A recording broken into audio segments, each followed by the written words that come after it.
Hello, everybody. In today's forecast, we're going to be discussing several ways of severe weather. And right now, we are dealing with a pretty big low pressure system up here. Right now, it's kind of located around the Dakotas, but it is bringing severe weather across Minnesota and Wisconsin with a chance for a couple strong tornadoes. And there actually has been several tornadoes up there already, including a very photogenic one. I believe that was in Wisconsin a few hours ago. But it's also bringing some damaging winds with it, 70, 80 miles an hour, and some large hail. And this is not exactly what I'm going to be talking about today. Maybe a little bit, but remember, I track between the Mississippi River and the Rocky Mountains. And here's that low pressure system here, about here in the Dakotas. And it does have quite a strong, good jet stream with it, 80 to even 90 knots, if we can kind of see there. And that's going to lead to some problems tomorrow as well, where here's 6 o'clock p.m., so here's about an hour ago. And as that continues off to the east into the 16th, we will be seeing some problems down here in the Ohio River Valley from rough southeast Missouri, northeast Arkansas, all the way up until around the Ohio, Kentucky, West Virginia, where we are in that big area. We are going to be seeing some significant severe weather, including the chance for a couple strong tornadoes. Wouldn't surprise me if we see an isolated, violent long track tornado in there. We'll just have to wait and see, but there is a level 4 out of 5 moderate risk kind of in there, which we'll talk about here in a minute. We see as this area of low pressure kind of sits up here around the Great Lakes, around Minnesota, Wisconsin, and we still see quite a bit of a very powerful jet stream. Well, it's not as strong, but we still have a 70 to even 80 knots up there in the 500 millibar level. But still a good jet stream, good enough to get some fairly significant severe weather. But as this moves on out of here, around the 17th, which is Saturday, we'll see some storms in Kansas, Oklahoma, and Texas with this kind of small, less significant wave here. As this main low over here to the east is kind of retreats up into Canada, we'll have a fairly small weak low here around the Four Corners region of Utah, Colorado, Arizona, and New Mexico. This is going to overspread into Oklahoma and Texas, where it can have some severe weather. The cap is in place and the cap is fairly strong, so that's going to be a big factor there. But the tornado threat's kind of low with Saturday. Not insanely low, but right now it is looking a bit more on the low side. But from Oklahoma and Texas all the way up to around, I think, the Tennessee area, it's like south of the, really it's in the Mississippi River Valley, but kind of out there we'll see possibly some significant severe weather. It wouldn't surprise me if we see a level 3 enhanced risk in there. But going into the 18th of Sunday, this is about 1 o'clock p.m., we see the main wave come out, and that low pressure system's about here. We see the main wave of energy come out into the southern plains, where we are expecting possibly some significant severe weather. Still a little too far out to 100% lock in, but it does appear to be looking likely of a triple point will set up. And the jet stream's not too impressive, or what's up, 60 to maybe low 70 knot jet stream. But if we go on to continue here into the 19th, Monday, the main jet stream energy really comes out and will be at its strongest. Let's go ahead and go on here. And we have this pretty big dip here. It's a negatively tilted trough. We're going to be very, very warm, very, very muggy. But 50 to 60 knots, it's not the strongest jet stream ever. It looked stronger couple days ago, but it's kind of calmed down the GFS model here. But still still a pretty good jet stream, good enough to get some significant weather out of it. But right now, early predictions is maybe a regional tornado outbreak. Nothing too big or anything. Maybe just a regional tornado outbreak at the moment. That could 100% change as it's still several days out. But going off into Tuesday, all this moves off to the east, and it kind of looks like two low pressure systems kind of set up here. But as this ejects continuing to the east, we will see the jet stream kind of get stronger, but we aren't expecting it to be as strong because you can kind of see it's not as tilted here. But we'll just have to wait and see there as that ejects off into Tuesday, and maybe even see some severe weather Wednesday of May 21st. Now going over into dew point. Right now, dew points are kind of way off up here to the north of Minnesota, Wisconsin, east of the Great Plains. You can actually see a bit of a spin here. It's a really strong low. You can see the spinning action of the dew points. But anyways, 16th, 17th, not much in Oklahoma besides some higher dew points there, as there is a pretty weak cold front that's keeping most of the moisture to the east and southeast. But as we continue off late into the 17th, we see all that moisture just get pulled up into Oklahoma and parts of Kansas. I think most of the activity, if the cap can break, and there's a possibility because there is mid to upper 60s and even low 70s in here. So if the cap breaks, these storms can certainly be big and produce some very large hail damaging winds and possibly even a few tornadoes. But not all the ingredients are there to get like a big tornado outbreak, but we certainly can still see a couple tornadoes there in Oklahoma, Kansas, and Texas. Mostly Oklahoma and Texas. They'll fire off the dry line, push to the east, and going into the 18th, the moisture pretty much remains the same but gets worse. But this time, if we kind of look in here, here's the main low. It's going to be up here around Kansas and Nebraska, Colorado. You can clearly see a very, very sharp dry line here, pretty much from the border of Mexico and Texas up into Oklahoma. And out ahead of it, from North Texas all the way to Southeast Kansas, there's going to be mid 70 dew points. And that is, all models are in agreement of that.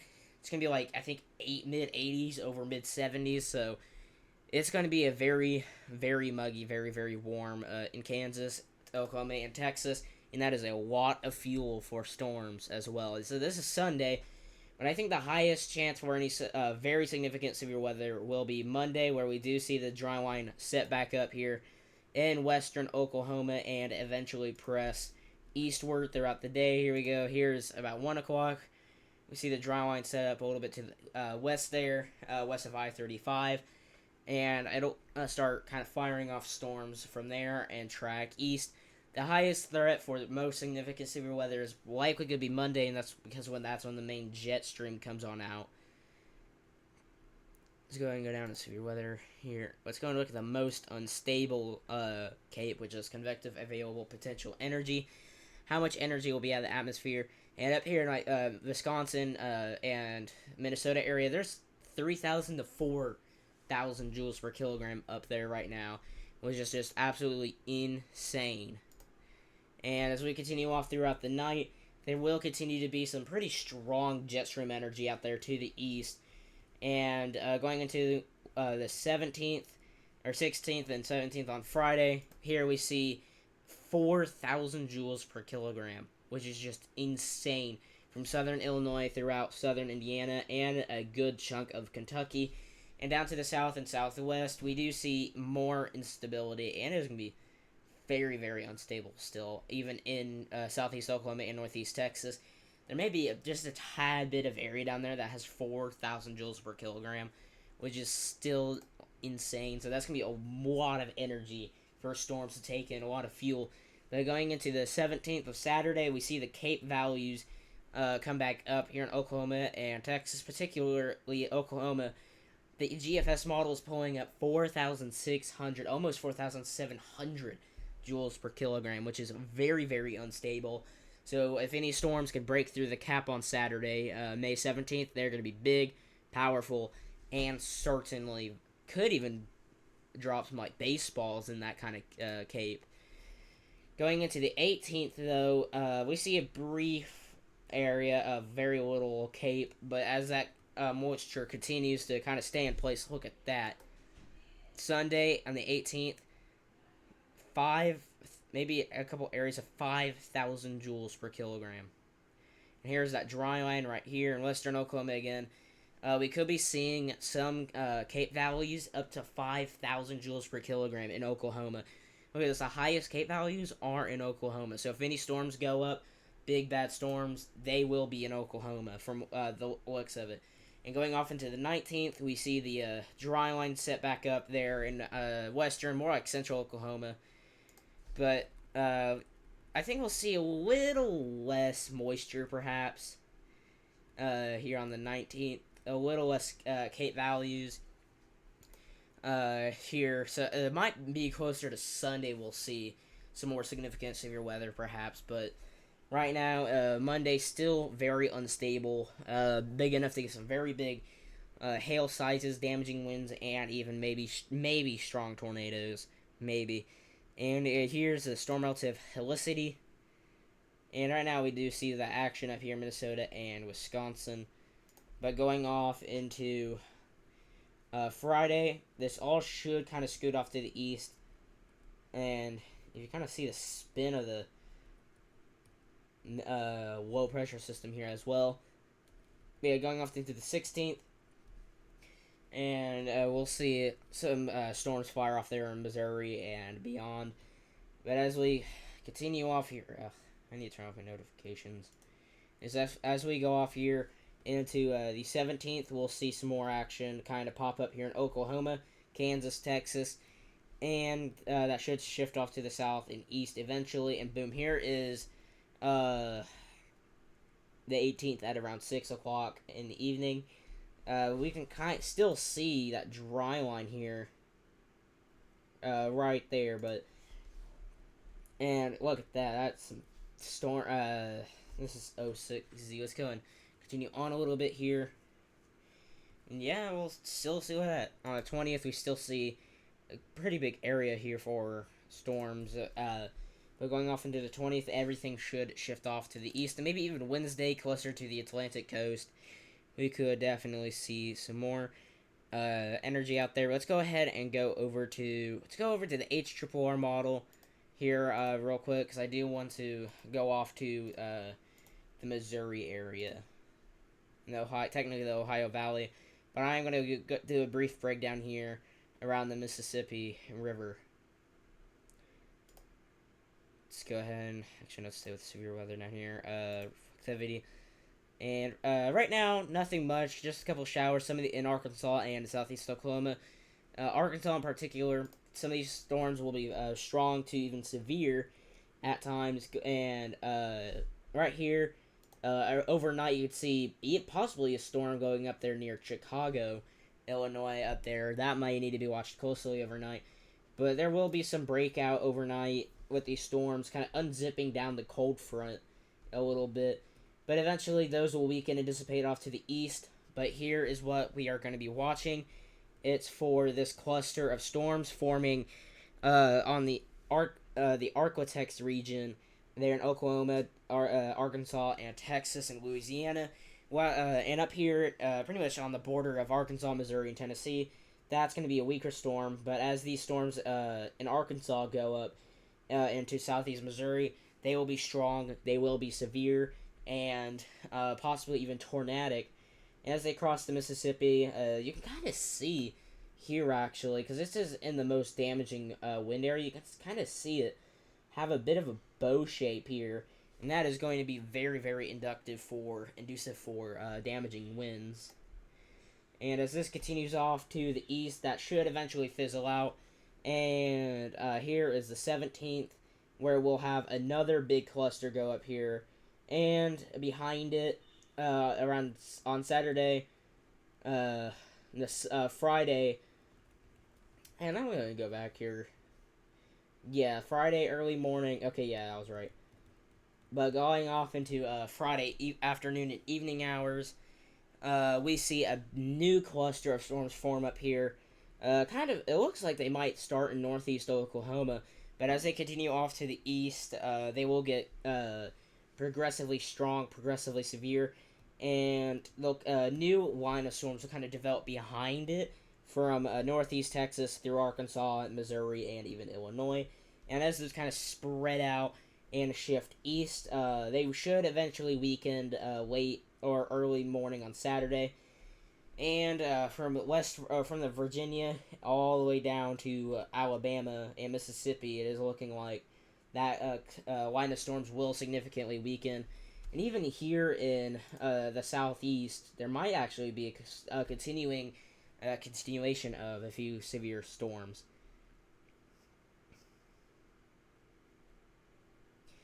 And let's go off to the Storm Prediction Center now. And here is that risk here, that enhanced risk up here in Wisconsin. Wisconsin, in North Indiana, Southwest Michigan, Northeast Illinois. Not There was definitely several tornadoes up there today, and there's that significant tornado risk right here. Kind of looks a little goofy. The day 2 outlook, here's that level 4 out of 5 moderate risk, that red area. It is not tornado pushed, okay? It's tornado risk isn't at 15 or greater here, but we do have a 10% risk here from far northeast Arkansas, southeast Missouri, all the way into central Kentucky.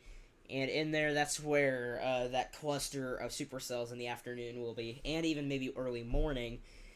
But a couple strong tornadoes certainly possible, and we have a 5% risk that ranges from West Virginia through all the way back through just north of Little Rock, Arkansas, and east of Springfield, Missouri. And a big 2% risk, and that does include Washington, D.C., up through Chicago, all the way down to the Dallas, and further south to the Waco area of Texas. So it's going to be a pretty active day. Hail, wind here. There's a 45% hatched risk. I do think we could see a couple gusts, maybe up to 100 miles per hour. Maybe. But it's going to be closer to 80 to even 90 miles per hour. But it wouldn't shock me if we see a gust or two up to 100. There in the 45% area, that includes Bowling Green, Kentucky, Evansville, Kentucky, Louisville, Kentucky, St. Louis, Illinois. And that is, well, and further to the south in the 30% risk, we do have Nashville, Indianapolis, and that makes up most of the majority of the big cities, but Memphis is in that area, I believe, too. Oh, no, Memphis is further to the southwest, never mind then. And we do have a 15% risk outside of that for 60, 70 mile per hour wind gusts, and same with that 5% risk, which does include as far north as Green Bay, Wisconsin, off to the east, Buffalo, Rochester, Birmingham, New York, and that does include New York City as well. So we still have that in hail. We could see up to baseball size here from northeast Arkansas into southeast Missouri, and off to the east in central to southern Indiana and much of Kentucky. For, again, up to baseball, if not even maybe a few softballs in there. And we do have a big 15% hatched area from, we'll say, about the Columbus area of Ohio down to the southeast near the Dallas, Waco area. Maybe up to baseball-sized hail in there, because we will continue to be very, very unstable. Going into Saturday here, off to the east, we do have a slight risk out here from New York down to North Carolina.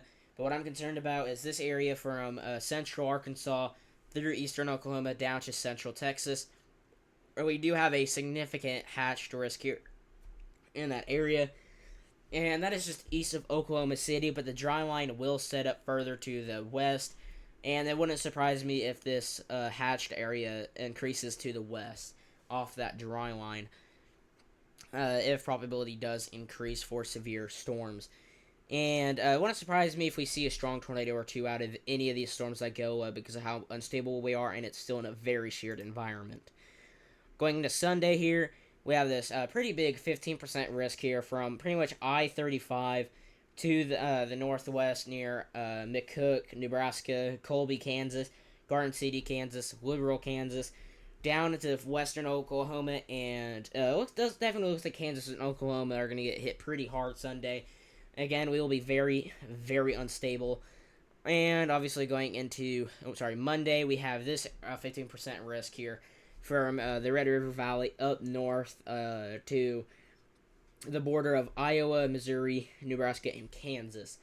Again, I wouldn't surprise me if we see a 30% enhanced risk in here tomorrow or Saturday morning, or not Saturday morning, but And going into Tuesday, to wrap this up, we have that 15% risk out there. Northeast Texas, Arkansas, much of Missouri, and eastern Oklahoma. Keeping an eye on all of this, and I will make an updated forecast in the days to come. So stay tuned for that. And I might go live on the storms tomorrow after school, west of the Mississippi.